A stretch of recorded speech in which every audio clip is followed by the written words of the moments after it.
This is Chris Sheridan. We just met. We used to work together at Fox. That's great. Back when I was a young man, of course, Chris was on the team. I know when you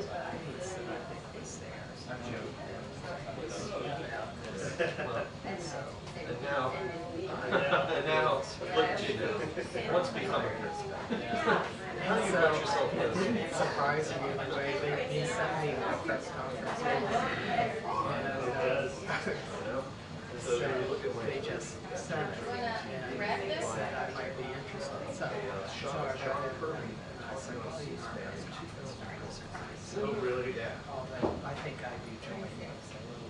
It's just a still somebody presence. It's got the graphic on It's it. not just art later. How did you look in 2009? I said, Kirby-esque. That was when he was in Norfolk, right? Short killer. I'm not sure. I didn't watch the whole video. I just waited for the timeline. Boat out there. This is the way that I took a month. Where I hit the place. What it was.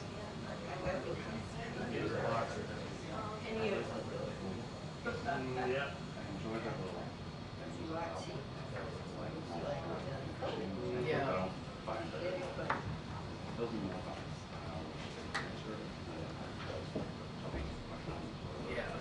Right.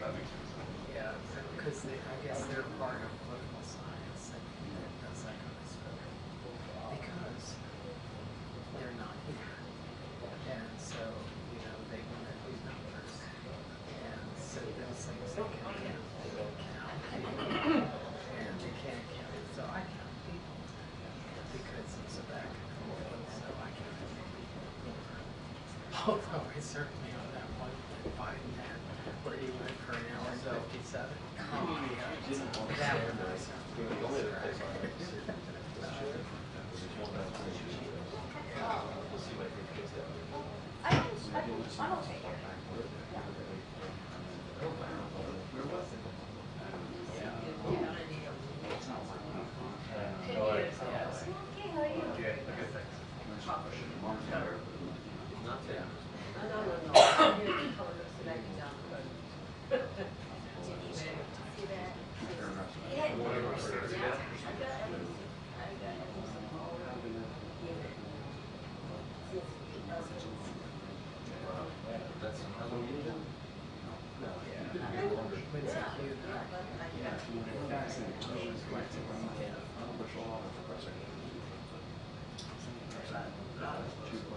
When did Goyle start here? After you, really? There was a woman who worked spotted the White House when I saw it. It was like in 1999. And she was, it was hard to know.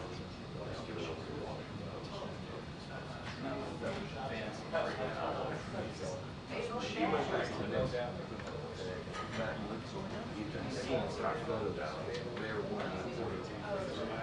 she was like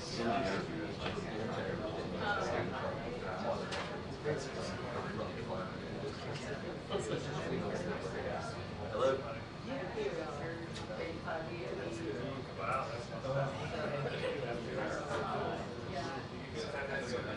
whatever conversations there, because some of them really do. You could say, I remember her. Anderson Commission was a conversation. That's more important.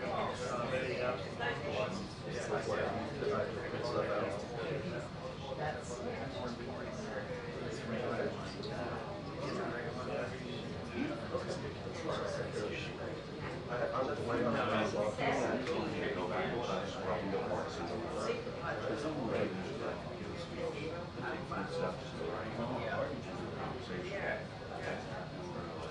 So those famous photographs from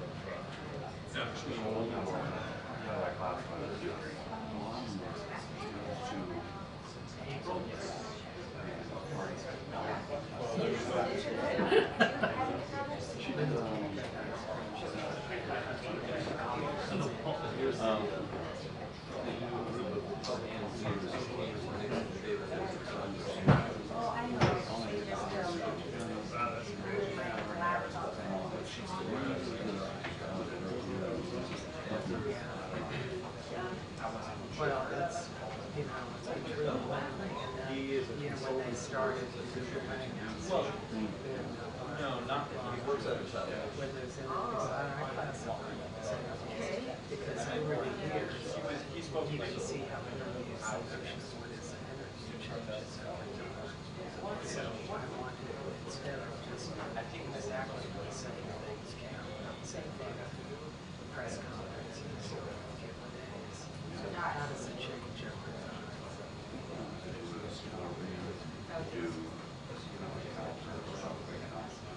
Conversations as a part of the interviews. It's like subset, probably. Of course, yeah.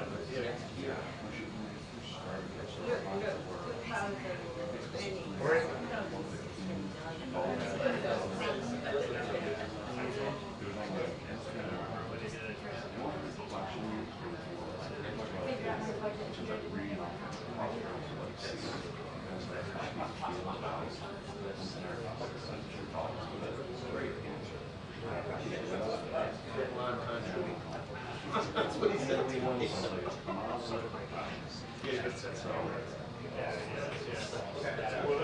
That's true. So, yeah, I'll go through actual stuff. Well, we might end up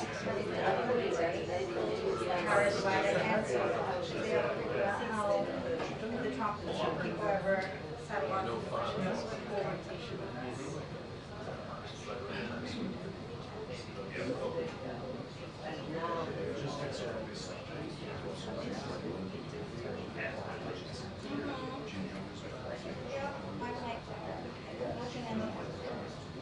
bottom of the pouch. Yeah,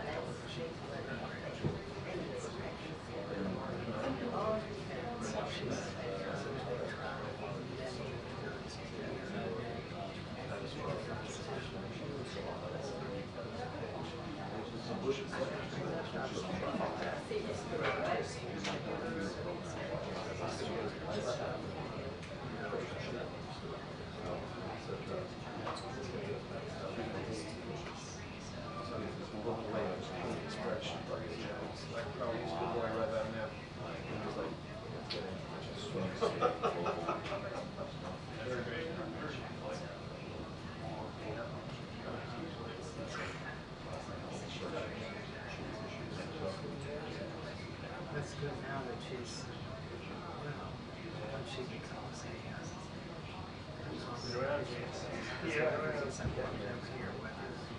I know Tom Frank, experience. Secret Service.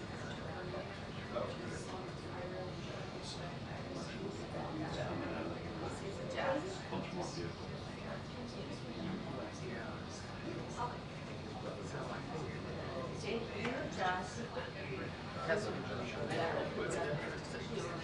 we did say. But he said he was good. Unflappable. I thought he was good. Where Responsive.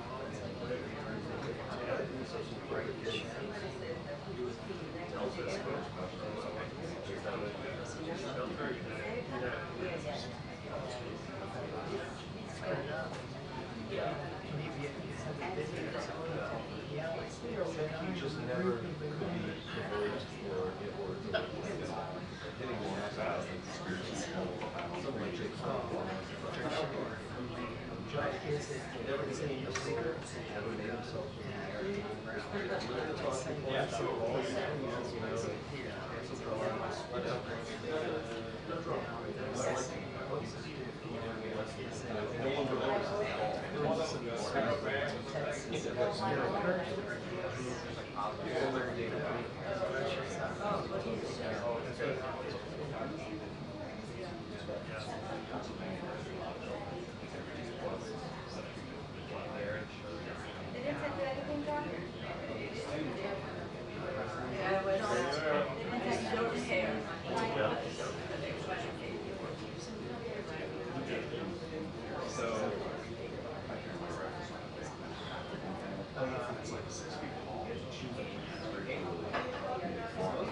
Something. It's a very large hall. Nice person.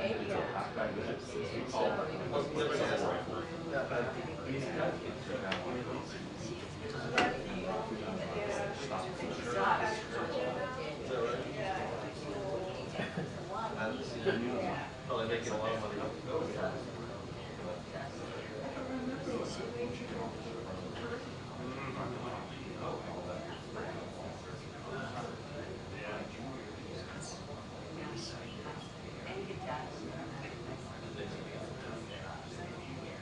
Communications gets scared. And I think there must be some different systems. Yeah.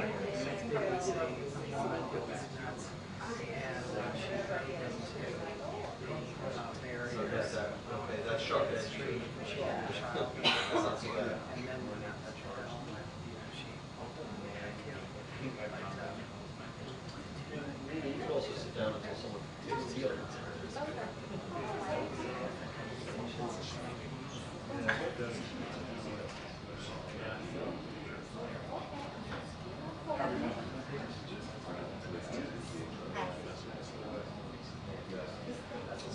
That's your score?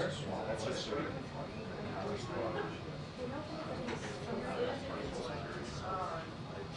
Any problem? Oh. Okay. How'd you try? I don't want to like, nothing happened. Yeah. Stars. I didn't live with it though. I was like, I was in Denmark, doing club town. And then an actual car. Red Queen, So I after did the debate somebody until. No, we had it, you know, so. I go back up.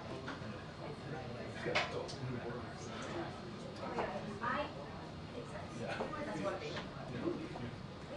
Hey there. How you doing? Yeah, you guys show.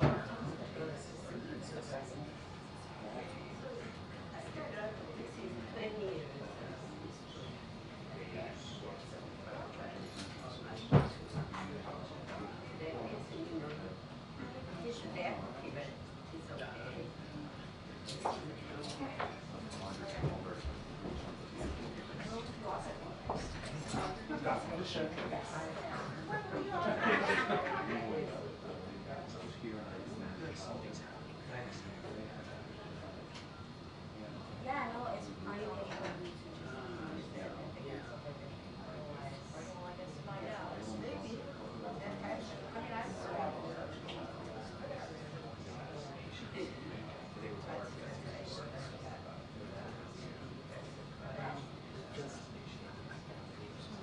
So many different kinds of protections. And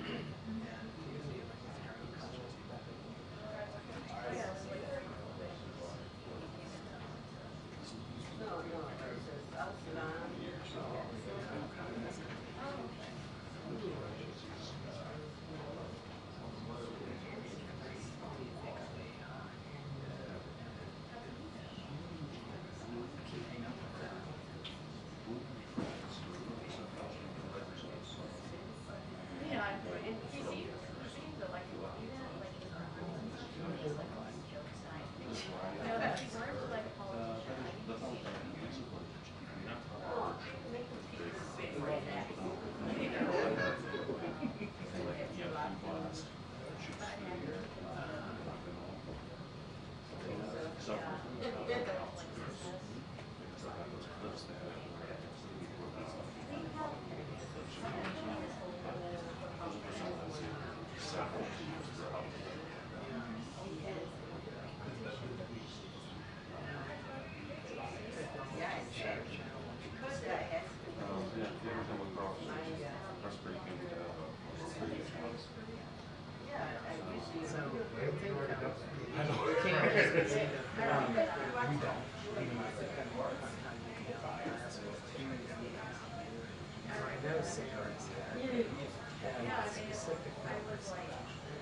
zero cultures.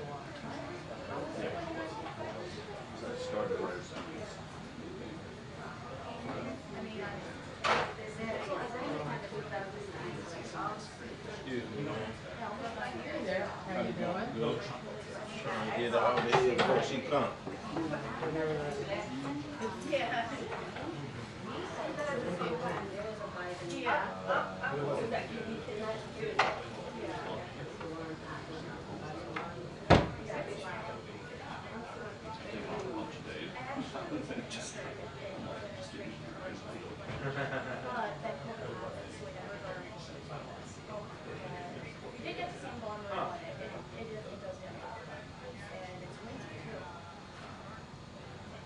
Right there. I'm asking you to picture.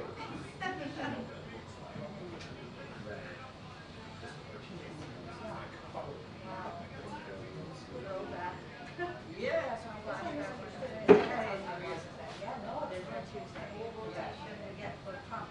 The press briefing will begin in 2 minutes. The press briefing will begin in 2 minutes.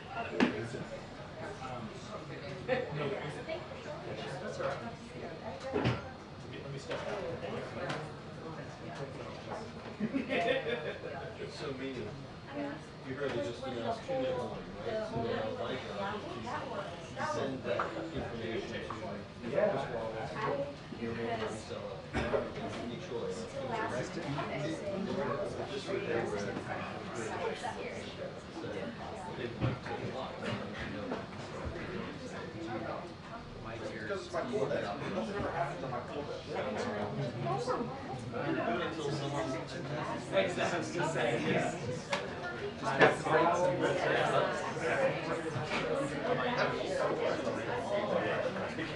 Oh, yeah. Hurry up. Sure. Not the second one. Yeah, I never did actually. I was really tired today. So I guess it is me. How are you? Good. Mike's on the chair, and then someone Kelly out. How are you?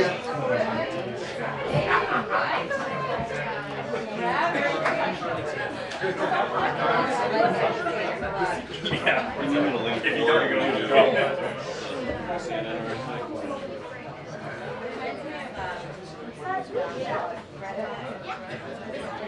Cinnamon. Big red. Big red. That one. What's the hot tamales? Yeah, big red is like cinnamon, you know? Yes, it's cute.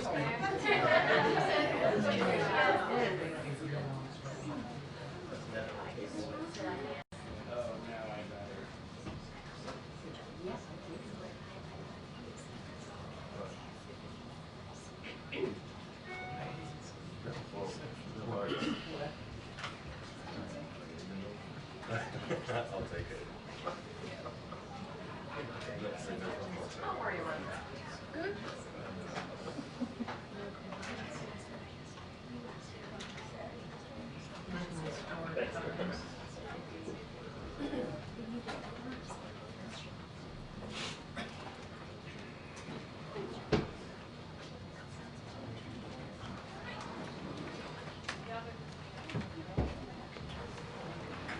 Good afternoon, everybody.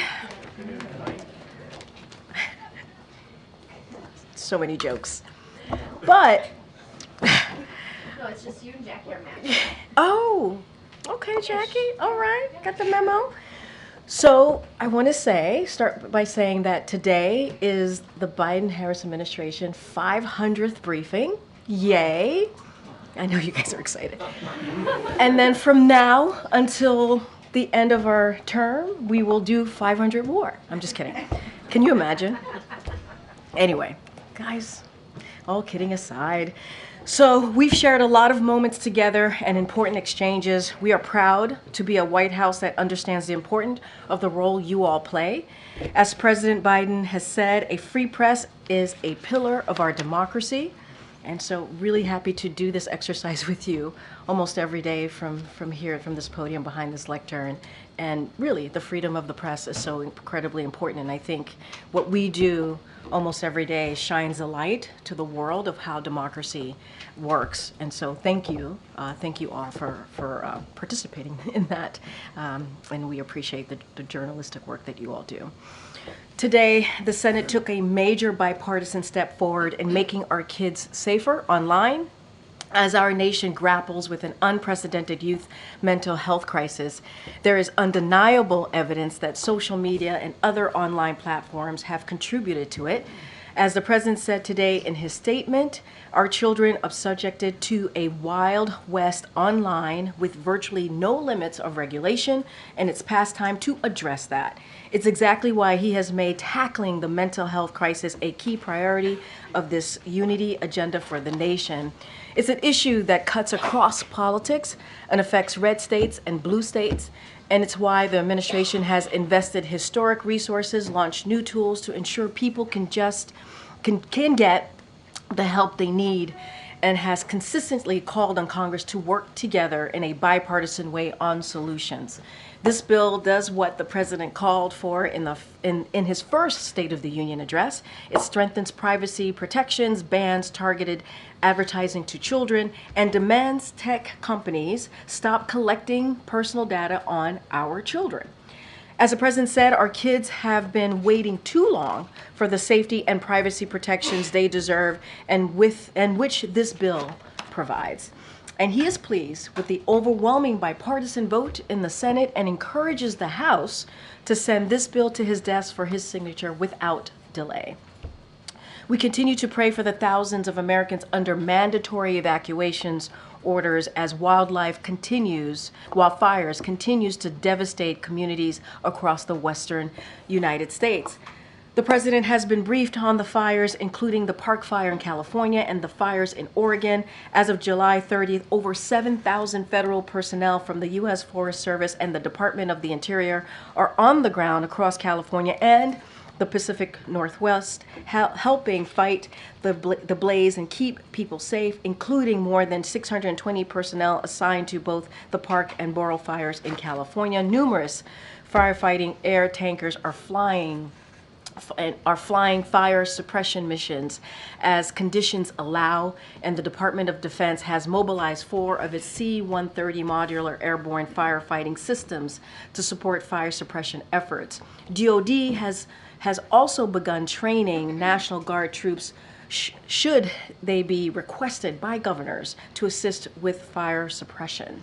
And they are supporting California State National Guard operators' early and rapid detection of new fire starts. Additionally, FEMA has issued several fire management assistant grants to help reimburse states for firefighting costs. As always, we stand ready to provide further support as needed. Today, the 59th anniversary of Medicare and Medicaid, 2 programs that have given tens of millions of Americans the security and dignity of affordable health care coverage. Nearly 140 million Americans benefit from these programs, yet still Republicans in Congress have proposed budget cuts and slashes to these critical programs and endorse extreme policies of Project 2025 that would slash Medicaid funding and cut Medicare benefits like the president's Medicare drug price negotiation program. The contrast is clear. The Biden-Harris administration is committed to protecting and strengthening these programs, like making sure children and pregnant women covered by Medicaid have coverage for a full year. And we are committed to making health care more affordable and accessible for all, including the 1 million people newly covered under the ACA's Medicaid expansion since the president and vice president took over. Now think about the Inflation Reduction Act and what that does. It allows Medicare to negotiate lower prices on prescription drugs, caps out-of-pocket drug costs at $2,000 per year, saving Medicare beneficiaries thousands of dollars annually, and provides Medicaid and Medicare beneficiaries with free vaccines. And under President Biden and Vice President Harris, more people have health insurance than ever before. So today, we recognize the anniversary of Medicare and Medicaid. We affirm our commitment to build on this program, protect access to these programs from Republican elected officials, extreme attacks. With that, I appreciate your patience. Colleen, what time did you get home last night? 1:45. Okay. All right. Let's do this. It's been a rough morning. And Matt, too. I see Matt back there. And too. So can you give us an update on where the U.S. stands on the Venezuela elections? in particular, I know the president is speaking with President Lula of Brazil later, but just wondering if there's any progress on how the U.S. is trying to decide, what to do. So a couple of things. I believed right before I walked out, a statement from the National Security Council spokes went out, so certainly refer you to that. But just to give you a little bit of what was in that statement, obviously the U.S. has been closely monitoring Venezuela's presidential election that took place on Sunday and the subsequent announcements by Venezuela's National Electoral Council. First, let me say that the U.S. applauds the Venezuelan people for their courage and commitment to democracy by participating in this election in the face of repression and adversity. So we continue to call on Venezuela's electoral authorities to release full, transparent, and detailed voting results, including by polling stations as well. This is especially critical given that there are clear signs that the election results announced by the Venezuela's National Electoral Council do not reflect the will of the Venezuelan people as it was expressed at the ballot box on July 28th. We are also reviewing other electoral data shared by civil society organizations and the reports of international election monitors. The United States stands on the side of the democratic aspirations of the Venezuelan people, including supporting their right to express their views freely and without reprisal. So that is where we stand. And again, we're just going to not get ahead of that, but we've been very clear about the election results. Can you help us understand a little bit about what the president was talking about last night? He was asked when he'd go campaign for Vice President Harris, and he said, well, I did today. I was wondering if there was yesterday, was there a campaign element to yesterday? Was he sort of talking broadly? I just wondered if you could help us. So, as you know, the president gave a little. Is this when we came back at 1:15 a.m. and 1:15 a.m. on the South Lawn? The president took a couple of your colleagues' questions. I think he was. I did not ask him about that particular answer. My guess is he was speaking more broadly. Look, at the end of the day, I'm not going to speak for the campaign, not going to speak to the president's campaigning schedule. That is something for the campaign to speak to. But they are partners in this administration, the president and the vice president. As you know, we announced Scotus reform at LBJ. LBJ Library just yesterday in Austin, and that was an important moment. That was an important moment to talk about where we are today. And the president met the moment talking about how no one is above the law here and how important the rule of law. I just started the top of the briefing talking about how it's so important to have the freedom of the press, right? And how we've had this is the 500th briefing. It is also important for our democracy. And so, obviously, the president and the vice president were partners in making that announcement in the sense of how they were going to move forward, of the three things that he laid out on what reform looks like for this administration. As it relates to the campaign, don't have anything specific to share, but this is certainly the Biden-Harris administration. And everything that we have done the past 3.5 years, we want to continue to do moving forward and continue to work on behalf of the American people. Thanks, Karine. Last night, the president said he's been talking to the vice president about her potential running mate. Could you just explain how often they've been talking to each other and when's the last time they spoke? So I'm going to be super careful. Not going to speak to the running mate or anything like that. I'm not going to go beyond what the president shared. What I can say is and I have said this before, the president and the vice president talk regularly. They actually spoke about a day or two ago. They stay in touch, and that's going to continue as they not just because obviously the vice president is running, but that's going to continue because, as I said, she's a critical partner in what they do, but they do speak regularly, and I can assure you. Is there any color you could add about the kind of conversations, if there's, counseling, the president, advice he's been sharing with his vice president? So I'll say this. The president has been in the public service, as you know, for more than 54 years. As a senator, as vice president, he had the role, as you all know, for 8 years as vice president, and now he is president for 3.5 years and six more months of his term. And I think as a leader of the Democratic Party as well, I think he always offers up advice, any type of little bit of wisdom that he has with experience on these multiple fronts that he's been able to lead this country. And so, you know, I think that is certainly a role that he plays as well with the vice president. I'm not going to speak to the campaign, but certainly when the vice president became vice president herself, he offered his advice, his opinion, and also I would say was a mentor to her, but certainly not going to go beyond that. And where's the president when it comes to picking a new Secret Service director? Is this a very short list? Is he really broadening this search? Yeah, I think I was asked this question yesterday or very recently. Look, the president understands how important it is to fulfill this role, to have someone who's experienced. And so he's taking this very seriously, like he does any other appointment that he makes within the administration. Don't have anything for you on timing, on timeline. We don't have a personal announcement for you today, but certainly the president's taking this very seriously. And when we have locked in someone ready to make that announcement, certainly you all will know about it. Go ahead. You like ruined the first row. What did I? Oh, I'm sorry. I apologize to you Reuters. and to everyone for that. Yes, it's always Reuters. Last time it was Steve. I take full blame for that. But we love you anyway. The Israeli strikes in Lebanon today.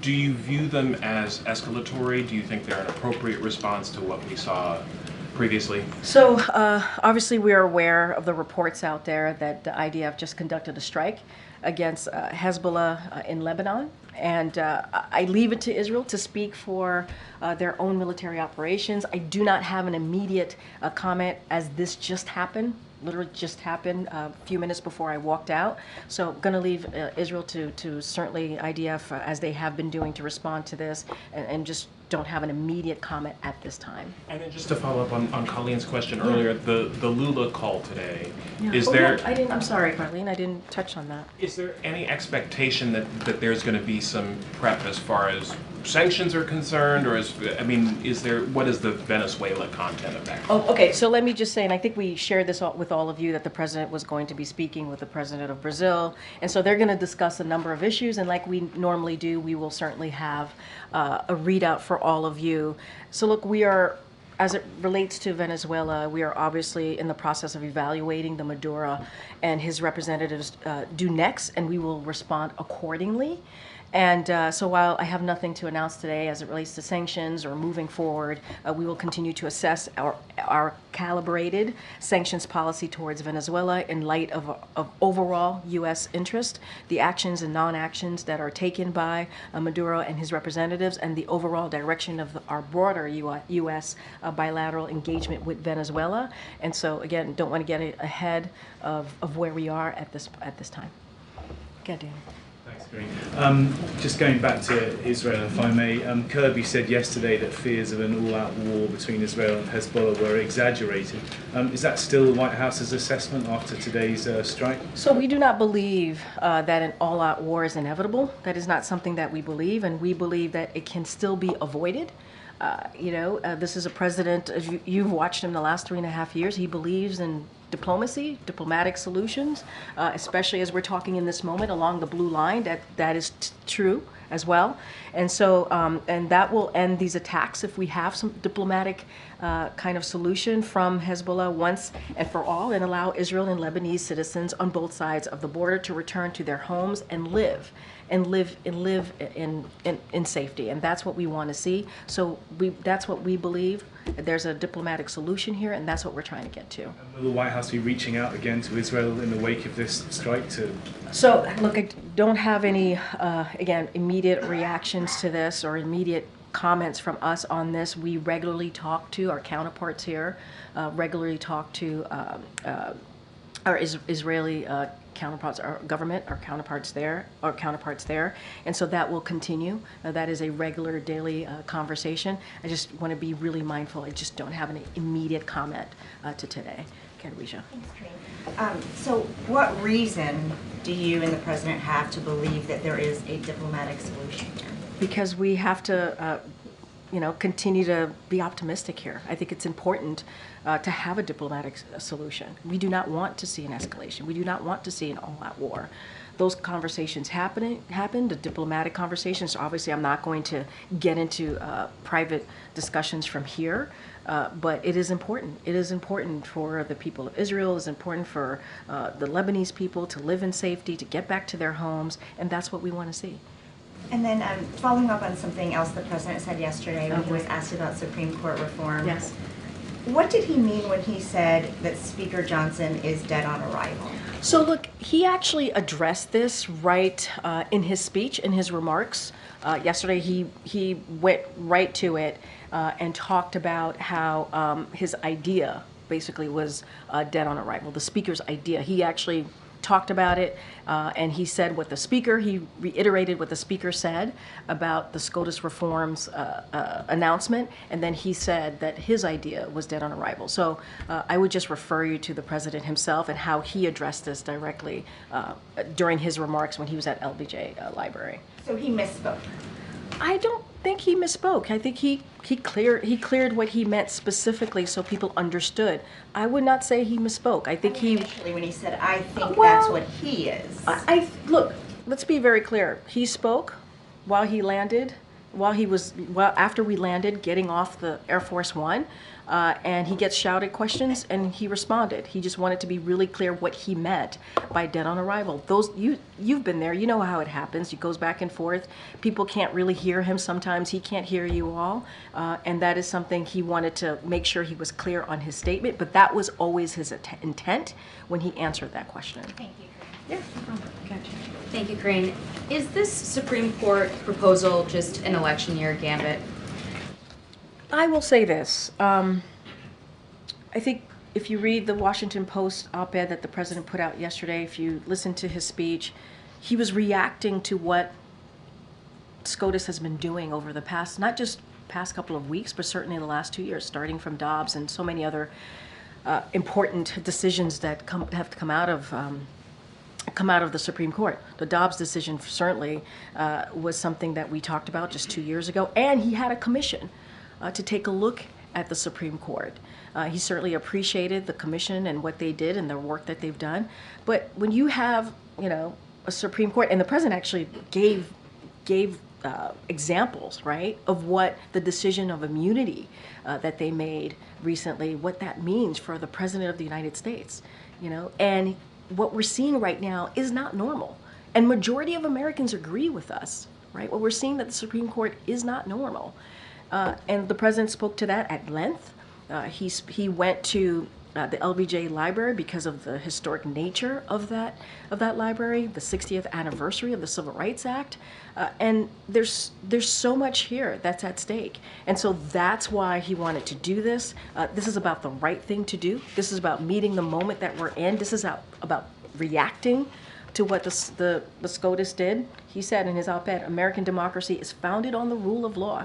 No one, not the president, not the Supreme Court, are above the law. And in the wake of the Supreme Court ruling, for example, it grants presidents immunity for crimes committed in office and gut fundamental freedoms recognized for more than 50 years. And so he wanted to take action on that.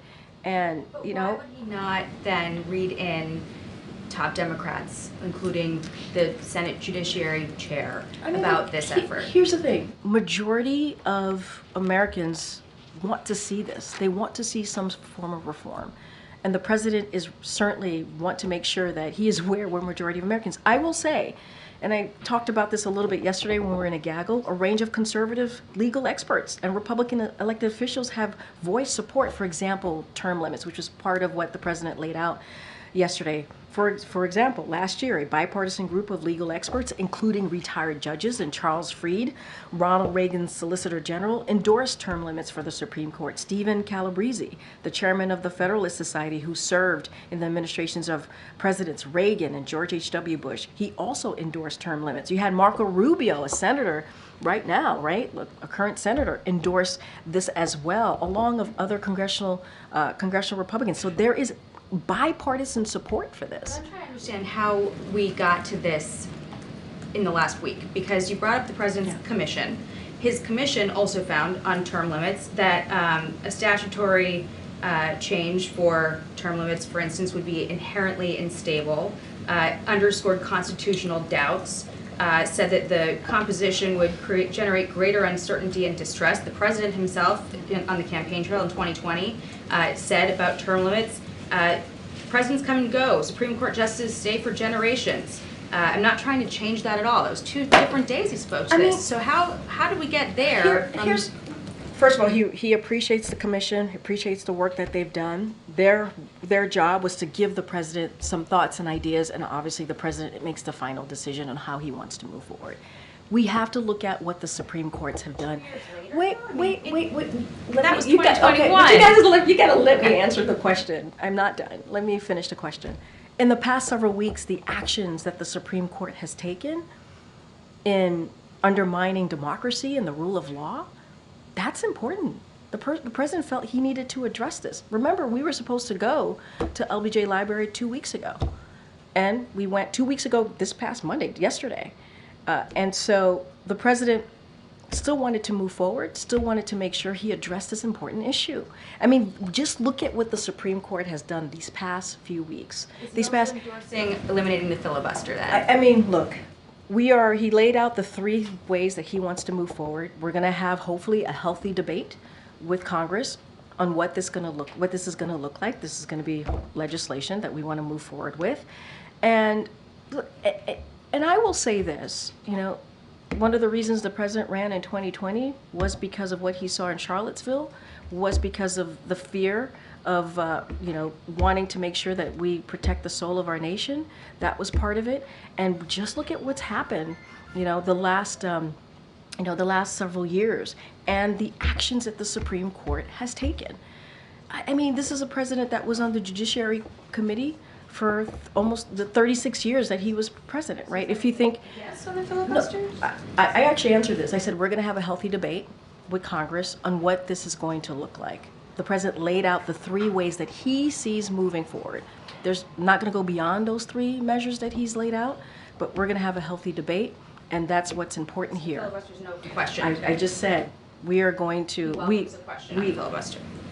We welcome a healthy debate on how to move forward. He put forth three ways to move forward on this, on really dealing with SCOTUS reform. And I just laid out some conservative legal experts who agree with us, at least on the term limits. They've been very clear as well. Okay. Former President Trump did an interview where he said that maybe being called a threat to democracy was a cause of his being shot. How would the president respond to that? What I will say is the president has always been very clear when it comes to violent political rhetoric. There is no place here in this country, in our nation for it. He's always spoken about that. He's spoken about that for the past, the past several years throughout his career. And,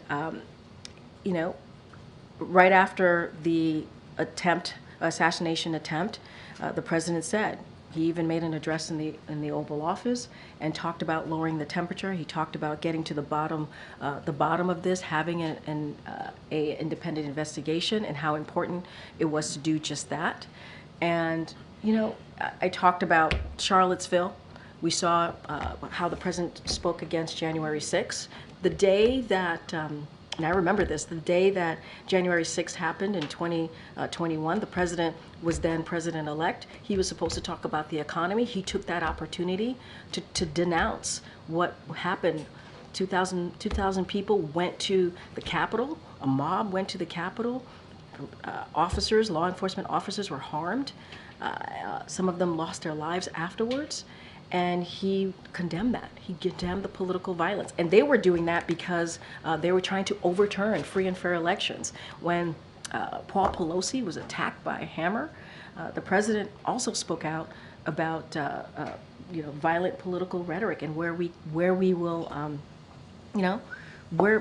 what happened, how horrific that was. And violence has no place in this country. So if anything, this is a president has been constantly and proactively called out on all Americans to come together and oppose political violence, regardless of our views. he's had a little more than a week now to contemplate his change in status, not being a candidate, but being the sitting president. Has he described to you ways he wants to use the time perhaps differently since he doesn't have the campaign obligation? Yeah, I think, look, we have six more months left. And the president is certainly very much thinking through what that's going to look like as far as delivering for the American people. His job doesn't stop, it continues.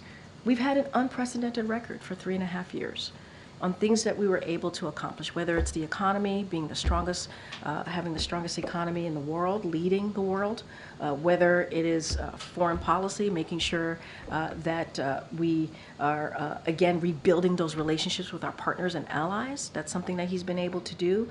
You know, healthcare, I just talked about Medicaid and Medicare at the top. There are many ways that the president wants to continue. The Supreme Court reform announcement that he made was also really important. Majority of the Americans care about that. You will hear more from this president. He will articulate what the next 180 days or so or less looks like. He is going to take this very seriously. You see less travel. Often it's an official event and campaign coinciding, so would he be based here more, do you anticipate? So, look, I think Matt was asking me this question in the gaggle yesterday, recalibrating, and yes, there's a little bit of recalibrating here, right? And that is the honest truth. So we're trying to figure out what that's going to look like. The president is thinking about this in the way that he does, right? On behalf of the American people, putting them first. And so we'll have certainly more to share. Obviously, the president enjoys being out there, talking directly to the American people. I think that's one of the ways that we are more effective, right, when the president gets out there. Can't speak to the campaign. That's something that the campaign can speak to. But the president wants to get out there. He wants to speak directly to the American people. He wants to continue to deliver, and you will hear him articulate that more. I will predict in the short order. We saw the president meet briefly with Congressman Doggett of Texas on the tarmac yesterday.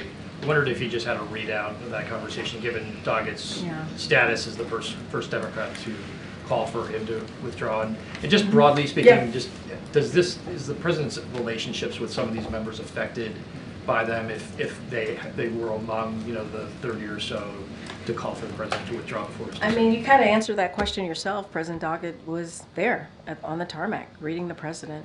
I'm not going to go into private conversations. That's something that I do and will do from here. We've done for the past 3.5 years, so we're going to continue with that. But I mean, I think you saw them greet each other. Look, I mean, this is a president, and I've said this many times. He believes in, reaching across the aisle, for example, and working with Republicans who say he can't get things done, right? This is a president who understands that the Democratic Party is big, and there are many, many thoughts, and that's what makes our party, I think, so unique and important, because we have different ideas, because we have different thoughts.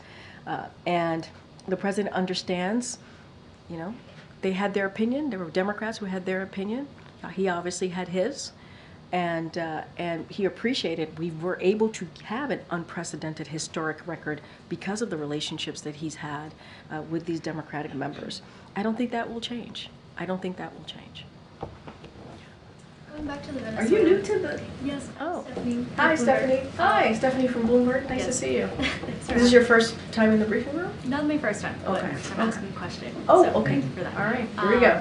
Going back to the Venezuelan elections, Sure. Is the president using the call with Lula as an intermediary to deal with the election results, and what kind of assurances is he looking for from his Brazilian counterpart about Maduro's promises to release? So they're going to be, I believe, speaking shortly, if it hasn't started, with the president of Brazil.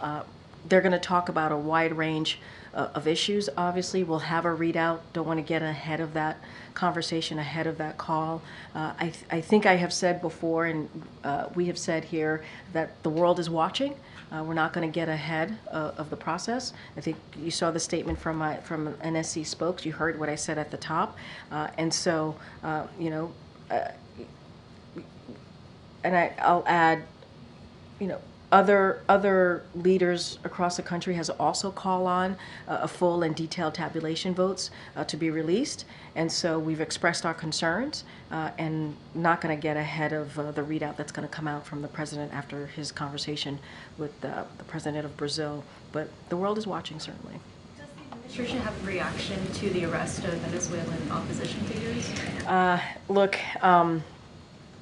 I'll say this, any political repression or violence against protesters or the opposition is obviously unacceptable.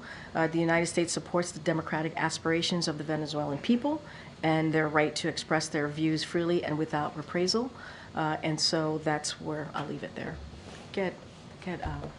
Sorry, get April. I know, the mask threw me off. Moving on. Yes. Karine, why is President Biden not going to the NABJ convention after originally thought, and is the Vice President going this week to the NABJ convention? So the NABJ convention decision was done by the campaign, so I would have to refer you to the campaign on both of your questions about the president and the vice president, as obviously the president is no longer a candidate. Recent controversies, is the White House paying attention to the recent controversy about Donald Trump going there tomorrow, and what, if you can tell us? So look, I'm certainly not going to comment on the former president's campaign stops. That's a campaign stop for him.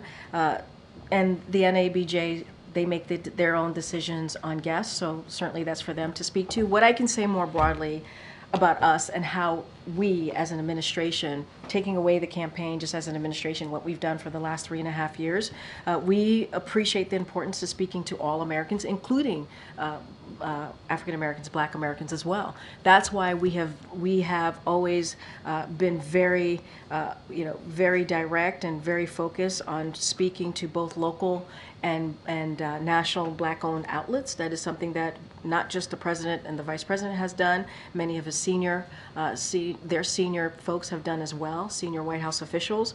And so we understand the importance of Black Americans to hear directly from this administration, and we have done that. And not just Black Americans, but all Americans. And so that is certainly something that we will continue to do, and we take that very, very seriously. As far as the NABJ, that is something for them to speak to, and the campaigns to speak to directly. Again, Michael. Karine, thank you. I want to talk about Israel and Gaza. The regional director for the World Food Programme said right now the biggest challenge is we don't have enough crossing points to bring the food in. We need road access, we need the Rafah crossing to reopen again, we need Kerem Shalom to work better, we need law and order. Did the president bring that up with Netanyahu in his meeting last week? So look, I don't have anything more to read out to you from what we put out from our readout of their conversation. I will say this is why it is so important to get that hostage deal. This is obviously one of the main point of conversations that the president had with the prime minister. The president understands how important it is to get a ceasefire. He understands how important it is to continue to get humanitarian aid into Gaza. That is something that the United States has led in that effort, and so we want to see that. We want to see an influx of humanitarian aid. That's why we've been trying to do this by air, by sea, by land, and so conversations about the crossings, conversations on making sure trucks go through is certainly daily, regular conversations that our counterparts here have with the Israeli government, and will continue to do that. But it is incredibly important to get this ceasefire deal, and we've been working on this 24/7. And I'll say this, and we've said this before, the gaps have certainly narrowed, and that's important. But there's still some work to do, and we're going to get to that work and try to make sure we do everything that we can to get this done. Is the US worried that an increased Israeli focus on fighting in the north could lead to a worsening humanitarian situation in the Gaza Strip? I mean, look, we believe that there's no need for this to escalate, right? We have said that. I said that at the top, answering to one of your colleagues answering a question. And look, we understand that the humanitarian situation is dire. in Gaza. That's why the president, this administration has led in getting humanitarian aid in. That's why we're continuing to work on this hostage deal, get a ceasefire, and we're going to continue to do so. And it was an important conversation that the president had with the prime minister. Thank you, Karine. Two questions. The first is on those IDF strikes. I know that you said that the strikes just happened, so you can't comment specifically on those, but broader on the trajectory of this conflict. It's been the goal of the U.S. not to have the war widen since October 7th, and President Biden and Prime Minister Netanyahu just sat down together last week. Was the president, was his team surprised by what's happened in recent days? So again, I'm not going to get into immediate comment on the IDF strike. So that's not something I'm going to do at this time. And again, as we speak to escalation, potential escalation, the questions I've gotten about all-out war, we do not believe that an all-out war is inevitable, and we believe that it can be avoided. And that's why it's important to get to a diplomatic solution here. And so, did the president get any sense during that meeting last week that a diplomatic solution was within reach? We want to work and focus on getting that diplomatic solution along the blue line, and that is important. We want to see these attacks from Hezbollah end, and for all and allow Israelis and also Lebanese citizens on both sides of the border to be able to return homes to their lives and to live in safety. And so that's what we want to be. That's what we want to be. And so diplomatic solution is the way that we want to see the direction of this. And we do not believe that an all-out war is inevitable here. But as it relates to obviously the strikes that just occurred, I just don't have any immediate comment on this at this time. And then on the personnel front, President Biden obviously himself served as the vice president for 8 years. He handpicked Kamala Harris for that role nearly 4 years ago. What level of input, if any, has he provided as she undergoes that same decision? Look, he was asked this question directly, the president, at 1:15 a.m. on the South Lawn. He responded to it, so I'm going to let the president's word speak for itself. I don't have anything beyond that. Go ahead, Karen.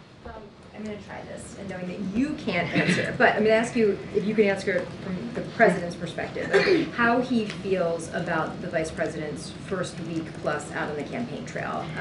What does he think about the fundraising she's done, the events she's done, and what he has seen so far? I'll say this. Obviously, the president, and also being mindful about talking about an election, obviously the president endorsed Kamala Harris, the vice president, for a reason. He thought she would be ready on day one. This is someone who was a senator, who was an attorney general for the largest state in the country. She has been obviously a vice president for almost 4 years. She is immensely qualified, and the president, having been a senator and a vice president himself, understands what it takes, and he sees that in her. So I would say he's not surprised. He's not surprised. And I'm going to leave it at that to not get myself in too much trouble. Is he watching any of the Olympics? Like, has he taken in anything? I say that because my phone is blowing up. So, what is It's been great so far. The Olympics has been so great. Look, the president and the first lady are certainly proudly cheering on Team USA. As you saw, the first lady traveled to, traveled to Paris to lead the delegation, the U.S. delegation, for the opening ceremonies, and cheered on Team USA. And you saw her out there being very supportive. And so the president certainly is proud of all the athletes competing on behalf of the U.S., on behalf of our nation, and he's going to continue to cheer them on. Following up on that, did the president see the Last Supper controversy at the Olympics? Do you know? Did he see I don't have anything. The Last Supper I appreciate the controversy? question. I just don't have anything to Millions share. of Christians across the globe were offended by it. The president's Christian. Was he offended by it? But was the president offended by it? I just answered the question. Can I just ask him? Did he see it?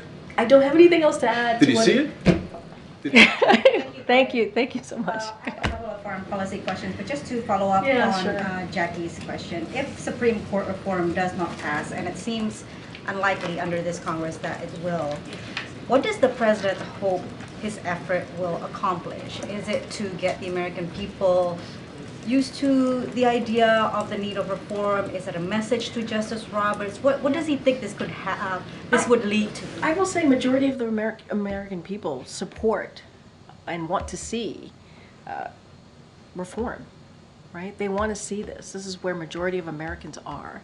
And I will say this, the president and the vice president believe that the rule of law is the foundation of our democracy. It is the foundation of our democracy, which is why the president took action yesterday, and he's calling on Congress to do the same. Now, what we welcome is a debate. As we've seen as many times as the president introduced legislation or some ideas on how the direction of a legislation that's important to the American people. We see a healthy debate. I listed out moments ago when I was having a back and forth with Jackie here, conservative legal experts who support, for example, term limits. And so I think that was important to note. Senator Marco Rubio, who I also mentioned, who's obviously a current senator in the US Senate, supports term limits. So there are ways that we can work together. I'm not going to get into what that legislation is going to look like. We're going to have a healthy debate. We think that's important. But we're talking about the rule of law here. We're talking about the rule of law, which is the foundation of our democracy. The president is going to say something. The president is going to make sure that is protected, as he has done. That is one of the reasons he decided to run. That is one of the reasons of the work that we were able to do. 2022, the rule of law, democracy, was one of the top issues that Americans cared about. Would it also be a message to Justice Roberts? I'm not going to get into messages to the Chief Justice. That's not what we're talking about here. We're talking about the right thing to do. We're talking about the right thing to do here. And on the foreign policy side, there's reporting that North Korea could conduct another nuclear test to coincide with the U.S. election, the presidential election. How concerned is the administration about this? Is this a real threat? Do you have a message to Pyongyang? I'm just not going to get into hypotheticals from here. What's your next question? On today's sanctions on Iran that Treasury announced, individuals and entities related to its ballistic missiles and drones program. Can you speak about the timing? Today, the Iranian new president is being sworn in by the parliament. So look, what I can say, this is something that the Department of Treasury did. They announced new sanctions, as you just said, targeting 5 individuals and 7 entities based in Iran, the PRC, Hong Kong, that have facilitated procurements behalf of Iran's military forces. The designated entities have been involved in procuring key components of Iran's ballistic missiles and UAV program. These sanctions are part of, you've heard us talk about sanctions before, especially in the last 3.5 years. They're part of our ongoing efforts to counter Iran's destabilizing activities, including its arming of proxies in the Middle East and its enabling of Russia's war in Ukraine. You've heard talk about this. Again, this is part of announcements that ongoing efforts that we've had here in this administration, and that's how I would view it. Nothing specific on the timing. It's ongoing. This has been ongoing sanctions that we've had throughout this administration. Yeah. Okay. Oh, go ahead. Has the president met with leaders Schumer and Jeffries about legislative priorities for the remainder of this 6 months, as you discussed? Yeah, don't have any meetings or conversation at this time to read out or lay out on conversations specifically on the next 6 months. But again, this is something that the president's taken very seriously. He wants to continue to deliver on behalf of the American people. That's what you're going to see him do in the next 6 months. He will articulate this on what this is going to look like specifically, what he's going to focus on. And I think what you saw yesterday was a clear indicator of that. He'll be giving remarks at some point, sort of articulating the vision for the next 6 months. Any timeline on when that might I don't have any timeline. I said he will articulate that. We'll see what that looks like. But look, he wants to certainly, and I think this is a little bit of Kelly O's question to me, he certainly wants to get out there. He wants to continue to talk directly to the American people. And again, just bringing in my friend Matt Visor here, there is a recollaboration here. We're trying to see what that looks like, what that's going to look like, what he wants to focus on. And so just, give us a second. We have a lot to focus on. But I would also say, there's these historic pieces of legislation, whether it is whether it's the bipartisan infrastructure legislation, as we know, there are thousands of projects out there that we want to make sure that gets implemented. There's the Inflation Reduction Act. There's Medicare, who continues to negotiate with Big Pharma. We want to make sure that on medication, on drugs that are important, making sure that the prices go down. We're going to continue to do that. There's the Chips and Science Act, where that's going to bring investments into this country. We want to see those big pieces of legislation that obviously are now laws, acts, that we want to see implemented. And so that's always been a priority of this president, and so that's certainly going to be continue to be so. God, I know I keep I know I just like the second time. I know I conjured you up to ask a question. I've called your name out many times today. Since we're watching that recalibration in real time, that's the word of the week. Do you have a sense on what the president's doing today, like what his schedule is like today or for the remainder of the week? And I appreciate that question. I have something to share with all of you, and I said he's going to continue. The president's going to continue to work for the American people day in, day out. That does not change. It is extremely important to him to continue building on his accomplishments and finish the job. You saw him on the road yesterday for over 12 hours in Texas, and he spoke with reporters. I've been mentioning many times during this briefing at 1 o'clock, 1:15 in the morning, taking some questions. Look, he has a call with the president of Brazil today, which will have a readout, as I mentioned, a completed readout once we are done. Once he's done having that conversation, the president will receive his regular presidential daily briefing. He's going to do that this afternoon and meet with his national security team. And tomorrow, the president will be briefed on the implementation of important provisions of the Inflation Reduction Act, and we will actually have more to come on that, so stay tuned. We'll have more on that later today. He will also receive a briefing from senior officials on the administration's new actions on ongoing work to crack down on drug trafficking, traffickers smuggling deadly drugs, including fentanyl, into the United States, and efforts to beat the global opioid epidemic. And I should have mentioned this before, as when I was asking about the vice president. He will indeed see the vice president tomorrow. He will have lunch with her tomorrow, as they regularly do. As I said, they stay in regular contact, as she is a critical partner for him in how he moves forward in this administration. All right. Okay. Go ahead. Thanks, Karine. So the national debt crossed $35 trillion for the first time ever. The amount being added to the debt seems to be increasing at a growing rate. Today we talked with Fitch, and they told us that the credit rating agency, and they told us that large fiscal deficits and increasing debt burden were key factors to the downgrade that the U.S. had last year. Is the president worried about another downgrade because our spending is more than the money we're taking in? Yeah, so let me just tick off a couple of things, if I may, and want to be super clear about this. The president signed a $1 trillion of deficit reduction into law, and his budget would lower the deficit by another $3 trillion by making billionaires and biggest corporations pay their fair share and cutting spending on special interests. That was an action that the president did. The prior administration increased the debt. Let's not forget what the prior administration did, by a record $8 trillion, and didn't sign a single law to reduce the debt deficit. And that's what we're dealing with right now. And on top of that, you have congressional Republicans that to continue to want to blow up the debt, again with $5 trillion more in Trump tax cuts, while making hardworking families pay the price by cutting Social Security, Medicare, and Affordable Care Act. And we want to do the opposite, right? The president's economic agenda, we want to make sure that we put middle-class family first, hardworking families first, and congressional Americans want to give more tax cut to the rich, to the billionaires, to the corporations. So the president has taken action to try and lower the deficit, and Republicans want to balloon that. And $8 trillion from the last administration, and they did nothing to try to make sure that we lower the deficit. So you're saying that we crossed $35 trillion because former President Trump's administration, I mean, that was 4 years ago, the debt keeps increasing. Yeah. At what point? The fact is, $8 trillion was what the increase in debt was, what the last administration did, the Trump administration. They didn't put forth any type of legislation to counter that. They didn't. They just let the debt balloon by $8 trillion. That's what they. But that's what they did. The president. But what for the last 3 years. And what I'm saying to you is, like, we can't discount what happened in the last administration, and we can't discount what this president is trying to do to make sure that we address this.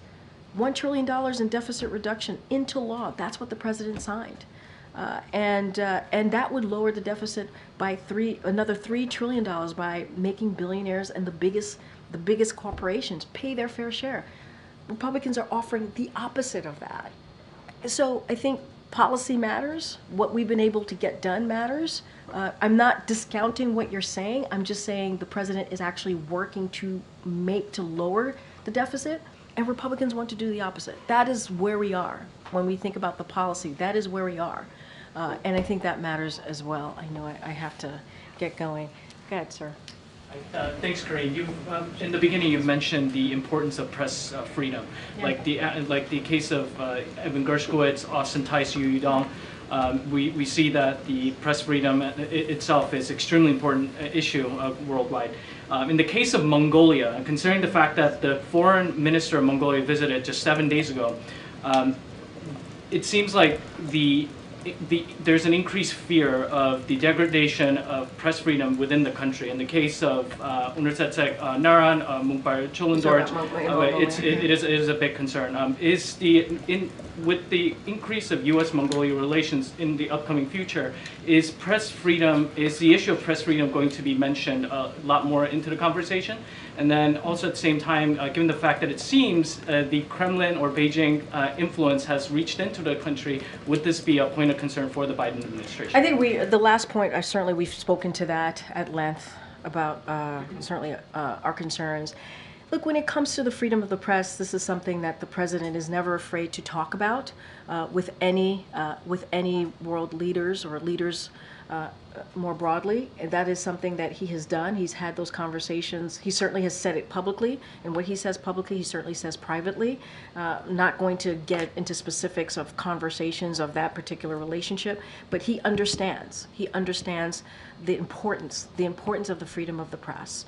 It is important to have that. It is part of our democracy. We've been talking, kind of the theme of this briefing has been democracy, right? And being able to lead on that as a country, and that's what we've been doing here, and we're going to continue to do that.